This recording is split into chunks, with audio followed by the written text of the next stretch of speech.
90.3 WHPC now presents Law You Should Know. The law affects every aspect of our lives, our home, our jobs, and our recreational activities. Now, learn about the law and how to protect yourself against the loss of your liberty or property, and learn how to stand up for your rights and seek compensation when you have been wronged. Your host for Law You Should Know is attorney Kenneth J. Landau, a past dean of the Nassau Academy of Law, and frequently lectures to lawyers on ethics and avoiding problems with clients, and to the public on how to choose and use lawyers.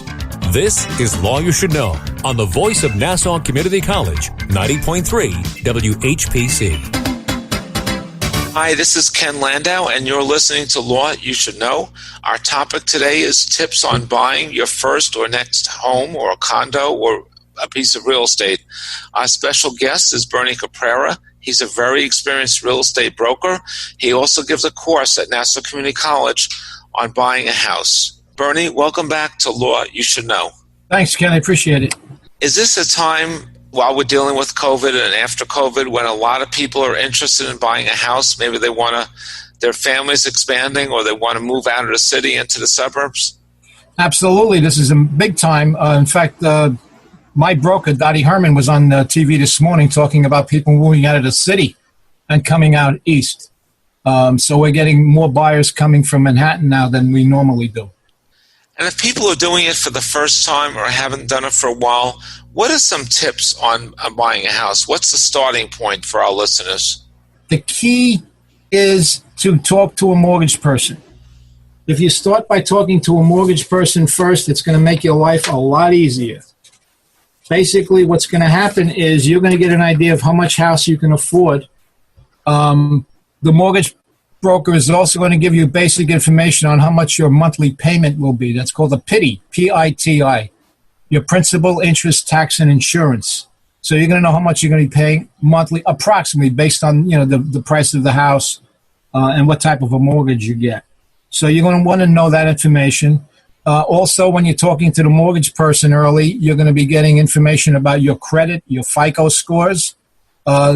I believe it's 78% of people's credit reports have some kind of an error on them. So it gives you an opportunity to fix any errors that may happen.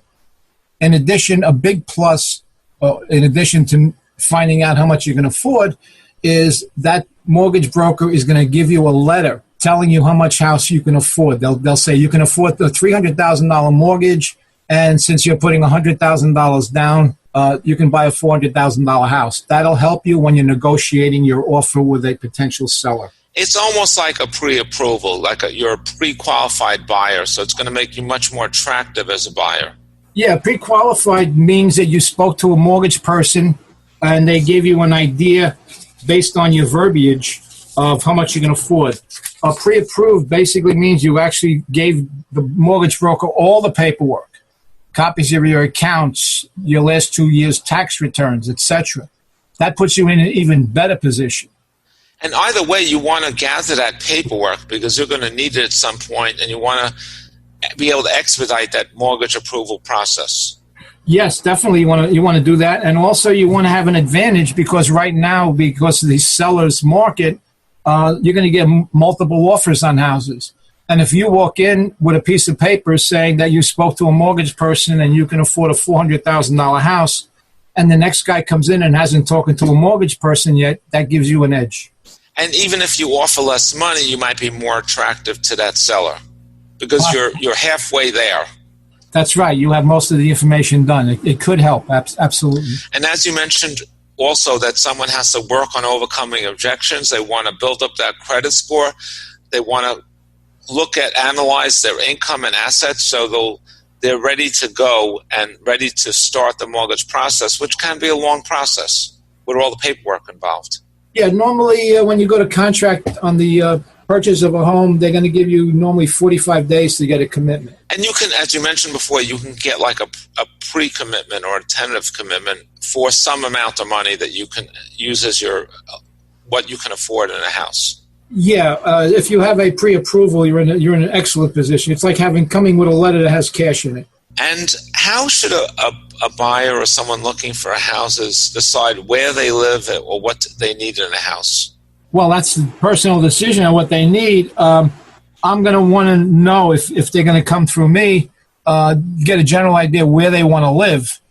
I don't want them to tell me I'll look anywhere in Nassau County because that doesn't help me or it doesn't help them.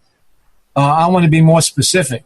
I deal in certain areas, and those are the only areas that I'm going to be have the expertise in. And you're also like a matchmaker. You want to match them to the home that they're going to enjoy and meet their needs for them, family, for schools, for public transportation, for highways. Yeah, I'm going to be questioning a lot of different things. Before I even take them out, I'm going to ask them a lot of different questions, and we're going to try and determine the best house, the best fit for them, and show them houses that are similar to what they're looking for. And people are also going to need a certain amount of cash up front for expenses and for the down payment. Can you just give us an idea of how much cash someone might need to have on hand, or what the range is? Well, they're going to need their down payment, whatever it is, and basically the closing costs once they get their mortgage, it's going to be somewhere between 2 and 5% of the mortgage amount.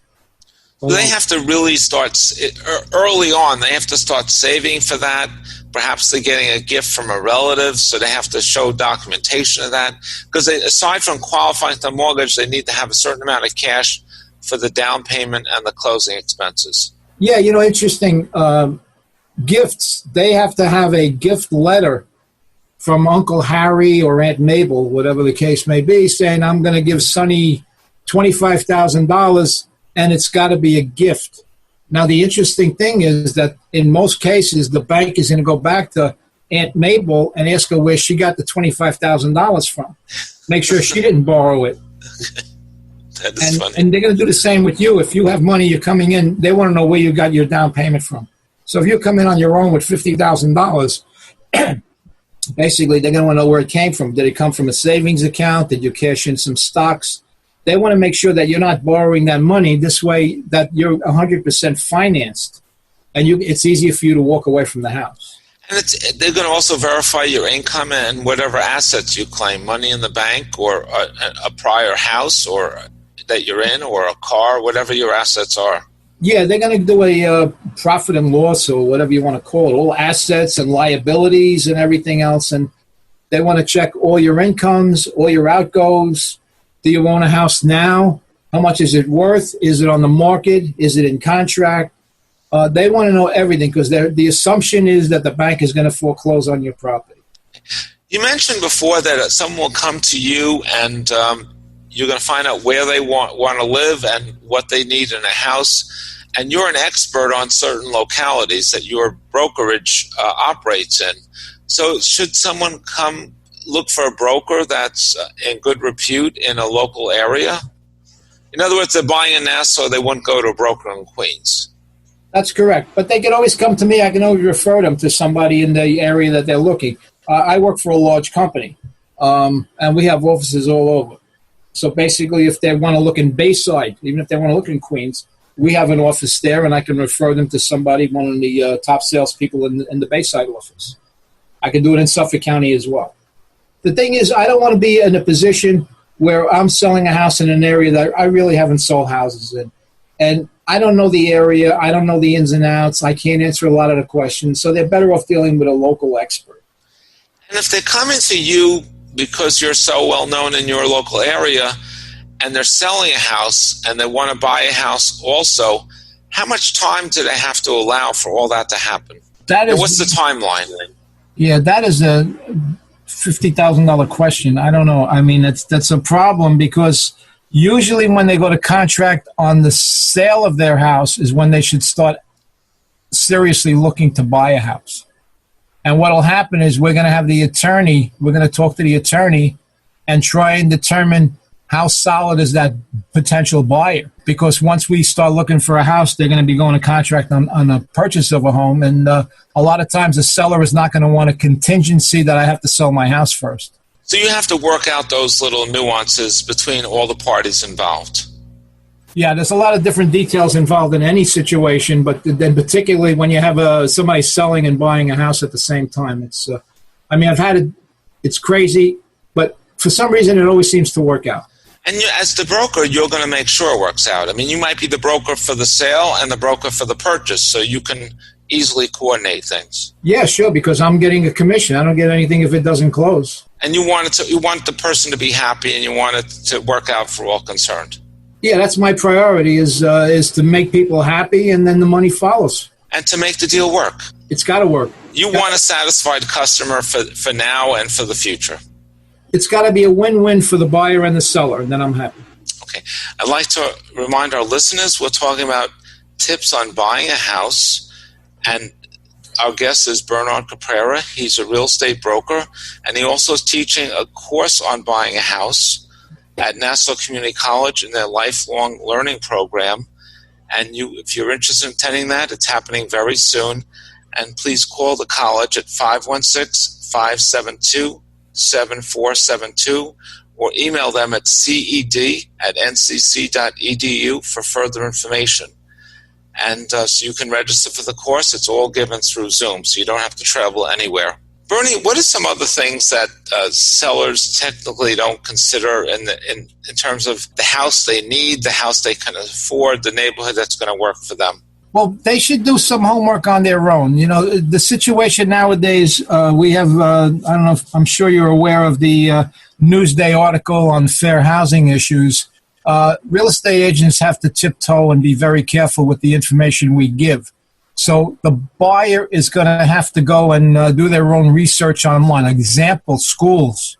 They should go online and check out any schools that they may be interested in. So that's one of the key things. I can't discuss schools. So they have to research the exact boundary for a particular school because sometimes they don't follow the village or town lines. Yeah, they have to call the different school districts, get information from them. If they have any special needs, I sold a house once to a family that had to live in a certain school district, and the reason being is because that high school had more scholarships for baseball players than anybody else in the area, and their son wanted to be a baseball player. So they may want to pick a location because of, let's say, very good sports programs, or they may want to pick a location because they have a strong science program, or they offer more resources for children with special needs. Yeah, the special needs is a big issue also. I mean, I've had musicians, because of the scholarships in certain schools, and dancing, all kinds of different things. So they're kind of concerned about the kids and the kids being successful in school. And you can give them information about the community, where the shopping is, how the commute is, things along that line. Yeah, pretty much. Normally what we do is we basically describe the house, and we can keep things very general. Like maybe have them just drive around the neighborhood to look at what kind of shops are available, and if they're looking for something, a religious thing or something, I'm not going to talk about that. They can drive around the neighborhood and find out what they need. In fact, it probably doesn't hurt if they drive around the neighborhood and then come to you, say, this is our first choice in the neighborhood, this is our second choice, this is our third choice, so you can help match them up to their needs. Yeah, that's always easier because by focusing on 1 or 2, 3 areas, it makes it a lot easier for everybody. And after they look at a house with you, Bernie, do you want some feedback from them about what they liked about that house, what they didn't like, so you can try to tailor the match to them and their budget? Yeah, we do that all the time. I mean, I'll show them a house, I'll get some feedback. I showed them a second house, I'll get some feedback on that. Then I'll say, if you had to buy one of the two, which one would you buy? Tell them to keep that one in mind. Then I show them the third house. We go through the same process, and maybe the fourth. And I always want them to compare 2 houses and not all 4, because they get more confused if they see too many houses. And some people are more concerned with different things. Some people may want a big backyard. Others may want a fireplace. Some may want air conditioning, all different things. That's right. Yeah, everybody's a little different. They're like fingerprints. And that's the advantage of going to you, because you can help match up the house to them and their budget and save them a lot of time and difficulty.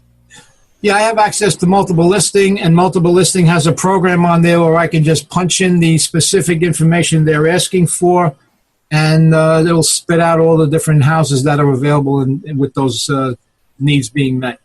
And what if they're concerned about, let's say that they have an engineering report and it comes back with a few things that need to be checked or corrected? Can you help them negotiate? work those changes out with the seller to close the deal? Yeah, we've done that. Sometimes they're being unreasonable. Sometimes the seller's going to be unreasonable. I've had that situation happen. I had a house I was selling where there was water in the electric box, which is dangerous. And the seller wanted the buyer to pay for it. And the buyer says, I'm not buying a house if that's the case. So I was finally able to convince the seller to get that thing fixed. And one reason could be because any reasonable buyer is going to expect that to be fixed. Sure, that's a logical thing. But sometimes they come up with, things that are very easy to fix, nothing major, which I may go over and fix it myself. And if it's something big like the color or of the walls or the decor, maybe the buyer's better off taking care of, that themselves once they're in the house. That's interesting you bring that up. I had a house in Levittown where it had, if anybody's listening, that has olive-colored kitchen walls, please don't take offense, but they had olive-colored kitchen walls, and the house was priced so good, it should have sold the first week. It was hanging around for about 3 weeks. And I told the sellers, why don't you repaint the walls? And they did it, and the following week they sold the house. And if someone's going to repaint, it may just be part of the house that needs to be repainted or touched up. And do you recommend sort of a neutral color? Always neutral. Neutral means that the rooms look bigger. So it's in fact, you want to declutter your house as well. And certainly when you represent a seller in a real estate transaction, you give them all those tips and you go over the property carefully with them so it can have more curb appeal. Yeah, we go over all of that stuff in my seller's class. And if you're representing the buyer, someone comes to you because they want to buy a house in one of the areas that you handle, are you going to help them navigate the mortgage process? Aside from what we said earlier about cleaning up their credit, getting pre-approval, as things come up, will you try to help them work out any little problems? Yeah, we can give them names of several different mortgage companies if they want. If they don't want, that's fine too. They can, they're going to pick their own either way.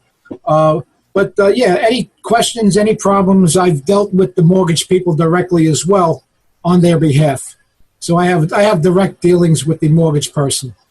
And now, as you've pointed out, interest rates are practically at an all-time low. So for that reason, it's a good time to buy a house. Yeah, I mean, if you do a comparison now, if a buyer is out there listening right now, Google house prices versus renting right now. Interest rates are running around 3%, which is really low. And you can probably get into a house for the same price or close to the same price for your rental. And you're hopefully earning value and maybe various tax deductions, and you have control as well, because if you're renting a house, there may be some restrictions on what you can do and pets and stuff like that. Yeah, there are a lot of tax breaks you get at home ownership, and also you're going to get the appreciable value on your property. Your property over the course of time is going to go up in value. And that's happened. There could be some bumps in the road, but that generally happens to real estate. Yeah. Especially residential real estate. Definitely does. And especially on Long Island, which is in demand now, and perhaps there's lower demand for property in the city or Manhattan. Yeah, in fact, if you're interested in buying something in Manhattan, now would be the time to buy. And if you're interested in buying something on Long Island, now would also be the time, but while there's some inventory of property, because that's probably going to get lower in the future. Yeah, you want to basically, like I say, go in with your mortgage information, in hand and look at houses, and you're going to have an advantage over a lot of other people who haven't done anything about their mortgage yet. We'd just like to remind our listeners that you're listening to Law You Should Know on 90.3 WHBC, the voice of Nassau Community College. We're talking with Bernie Caprera. He's talking about buying a house, and he's a real estate broker, and he's an expert on buying and selling houses. If you missed any portion of this show, or you'd like to tell someone else about it, the podcast will be available at nccradio.org. What is the most common feedback that you have when you're showing a house to buyers? Typical things, good or bad, or what some of their concerns are? Well, basically the concerns may be we want a fireplace. It doesn't have a fireplace. We need a fourth bedroom. We need a basement. It doesn't have a basement. I'll show somebody a house in Levittown. It doesn't have basements. They may want to have one. Sometimes they don't tell you things up front. They don't want a house on a main road. I can't tell you how many houses I sold on main roads to people who said they never wanted one on a main road. So, I mean, people come up with things as afterthoughts. They tell you up front what they think they need, and then they come in and look at a house, and it doesn't have quite what they want. They may want a 2-car garage instead of a 1-car or a no-car. But they may not be able to afford everything on their wish list. So how do you help them narrow it down to what's really important versus what would be, what's optional? What we would do, we would start with their wish list. And what I do is I hand out a sheet that has a wish list on it, and it says spaces for 2 people. One person writes down what they need, and the mate writes down what they need, and then I have them compare it. And it's amazing that there are certain things that have to be a must for one of the parties and not for the other, and vice versa. So there's a whole bunch of different things that they do on the wish list. But basically, we'll start with everything they want. I'll get on a computer. I'll punch up all of that stuff. We'll look at it. We'll review it. And then they may see that it's $30,000 more than they can afford, and then we'll start cutting back on non-necessities. And that house on the main road may be a little cheaper to reflect the fact that it's on the main road. It usually is, yeah. The reason I'm able to get people in is if I have buyers coming out the first time, I'll usually show them one house on the main road. And 90% of the time when we drive up in front, they'll say, well, I don't want to see this house because it's on the main road. And I'll say, which is true, I already made the appointment. I have to go to the front door and cancel it. Anyway, why don't we just take a quick look? Maybe you get some decorating ideas. And they'll say, all right, we'll look at it. And it's amazing people do buy those houses. Not because they're nicely decorated inside, or because the price is right? Well, because of the combination. They'll walk into the house and they'll see it's a real nice house, and they forget about what street it's on, and it's priced right. And a person has to, live within their means based on what they've saved up, based on their paycheck. So you're going to help them find the right match. Right. If it's not there, I'm going to go knocking on doors and trying to find it. What are some other problems that you've helped to resolve as you're guiding someone through the search for a house? Engineers. People think an engineer is godly. Most of them may be, but there are some that are not, and people have to be very careful with engineers. I'll give you an example. I was selling a house in Wantor. A young lady was buying a house, single lady. I'm not knocking, women or anybody in particular over this. I'm just saying this is what happened in this particular case. She had an engineer come in. The engineer was knocking the roof, saying the roof is 12 years old. It's got to be replaced now. She has electric service. She has she uses a computer. So instead of 100 amp service, she needs at least 200 amp service just because of the computer, and a couple other things. And she didn't buy the house because of this. And when I called her back to make an appointment to show more houses, she said, no, thank you. I don't want to deal with you anymore. And in questioning her, I found out this was the 3rd house he killed for her. And what he's doing is he's making a business. He has a cottage industry in basically killing deals. Because now you say, wow, that guy just saved me $400,000. In reality, he's putting money in his own pocket. So I always tell him to be careful with picking an engineer. And you really want them to find out about safety things, about clear violations of zoning, not so much what the house could be. That's a matter of function of your budget and maybe what the zoning is down the road. Yeah, well, basically what we're doing is, when we take listings, when we're working with sellers, we basically go through their COs and certificates of completion and things like that on work that they've had done to the house. And normally what will happen is we'll have them work on that paperwork before they close on the house. So a buyer shouldn't have to worry about that. If you have a garage converted to living space, if you have a second bath that wasn't originally there, these things you need paperwork for. And we want to make sure that the paperwork is there. And the bank may not want to lend them the money until that paperwork is there, so it could delay closings. So if you're representing a seller, you're going to make sure that their paperwork is in order so they won't delay or kill a deal later on. I will. I don't know about it. I can't speak for other agents. That's the first thing I'll do is when I take a listing, I'll go back 2 or 3 days later to review all of their paperwork, and I'll make sure that they have paperwork, and if not, we're going to start working on getting it done. What are some other problems that come up as a buyer's looking at houses that can slow down the deal down or make it very complicated? Appraisals, dealing with an attorney who is not a real estate attorney. Uncle Harry is a divorce attorney, but he'll do it for free. Well, Uncle Harry may be a great divorce attorney, but maybe Uncle Harry isn't familiar with the nuances of the real estate contract. So that gets delayed, especially gets delayed when I'm dealing with criminal attorneys, because they're in court all day. You can't get a hold of them. So, I always wanted to be a criminal attorney myself, but I never did. But basically, because they're not real estate attorneys, sometimes it's hard to get a hold of them, and sometimes there's just some problems. And if someone's using your services to find a house as their broker, you will help them find these other professionals, an engineer to look at the house, an attorney if they need one to handle the transaction on their behalf. You'll help them find lenders if they need recommendations. Yeah, but be careful. If you're going to deal with a real estate agent, make sure they give you a bunch of choices.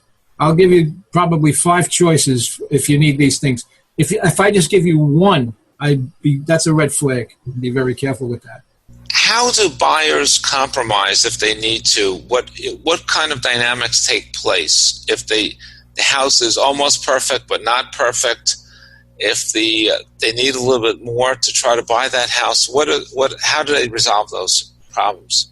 Well, if they need a little more money, which I did when I bought my house, 1976, I had to borrow $2,000 from my mother. So, there's always family that they have if they're a little short on the money.